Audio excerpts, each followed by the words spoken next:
Thank you so much for having me here today. My name is Shannon Watts, and I'm the founder of Moms Demand Action for Gun Sense in America.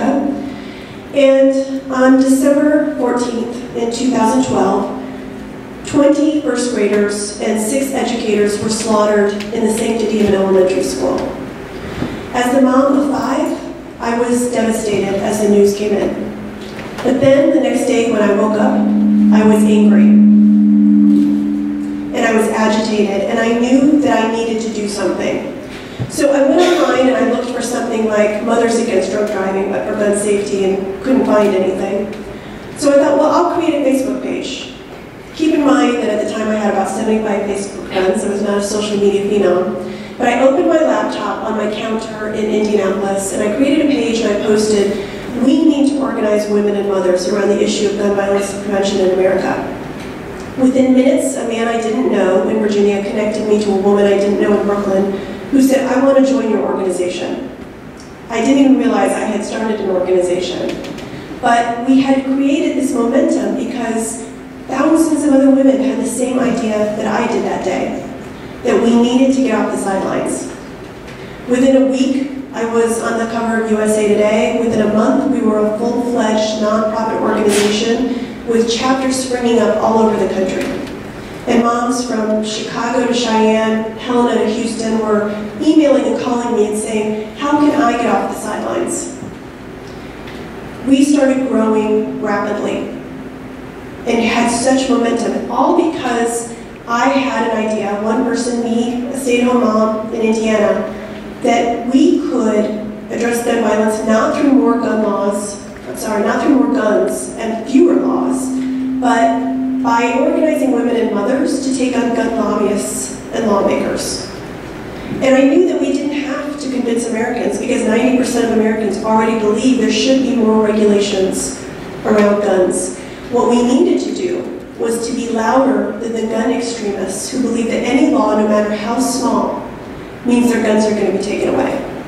And who better to do that than mothers who are afraid their children will be taken away. So we started to grow very rapidly. We were organizing online and offline. We were using every social media outlet to bring in volunteers, to have meetings and to do rallies, and then we got a call from the White House. And they said, "We have been waiting for mothers to organize around this issue. Will you help President Obama push universal background checks through Congress?"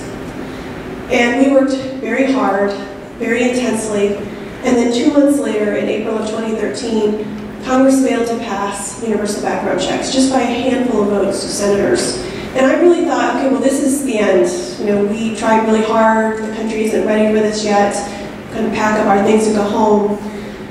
But what I didn't realize is that when you work with type A women, there is no going back. There's only going forward. And so our volunteers intuitively pivoted to their state houses and to their boardrooms where they lived to do this gun safety work. In Maryland, for example, the Governor O'Malley, decided to act, unlike Congress, after Sandy Hook, and he pushed through sweeping gun reform legislation that our volunteers in Maryland helped get over the goal line. And he thanked us publicly for that. And then we found out that Starbucks was allowing open carry inside their stores, which is a dangerous practice that's legal in 45 states. Basically, you can bring a loaded semi-automatic rifle in with you into public. And we started this social media campaign, and within 3 months, the CEO of Starbucks came out on national television and said, "Guns are no longer welcome inside our stores."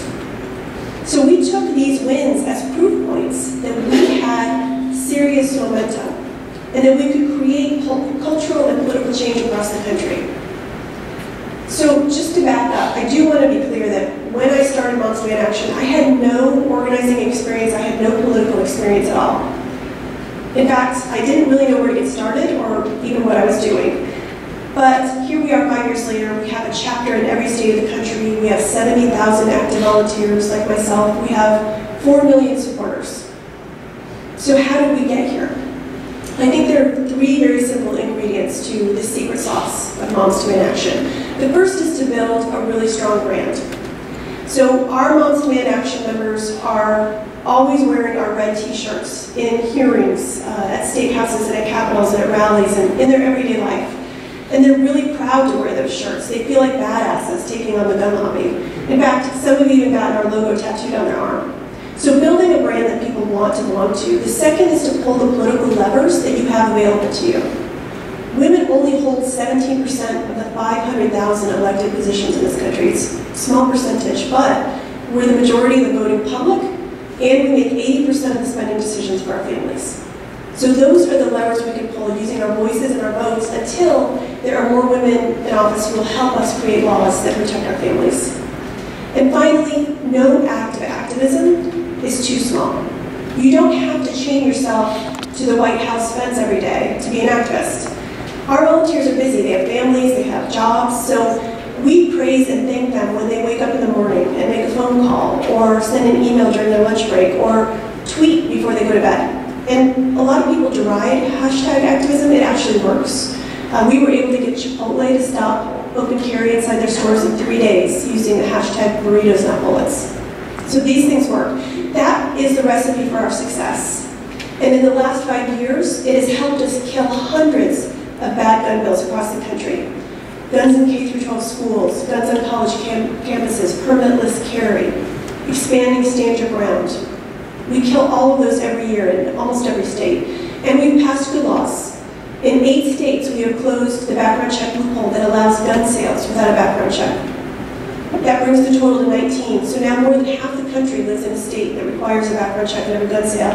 And we have passed laws in 25 states that keep guns out of the hands of domestic abusers.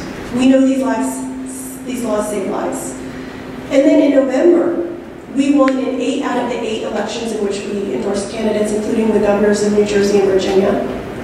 And what I'm really excited about is that 13 Moms Demand Action volunteers actually ran for office, 9 of them won. Hundreds more say they plan to run for office in the upcoming elections.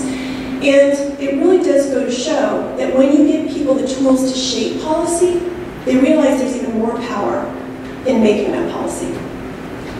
So in the last 5 years, as an accidental activist, I've learned a lot, but one of the most important lessons I've learned is that if you see a problem in America, you do have the power to fix it. I was just somebody in Indiana who thought she could take on the gun lobby. And here we are, 5 years later, Moms Demand Action has become the David to the NRA's Goliath. We have been successful because we've been relentless. We show up at every single gun bill hearing across the country. We only spend our money with companies that have gun sense policies to protect our families. And our power is in our passion. But you are the next generation of change makers. You have to decide what your passion is.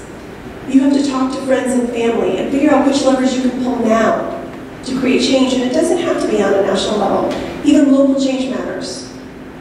Author Alice Walker once said, "Activism is the rent I pay to live on the planet." Decide now how you want to spend your political power. Thank you.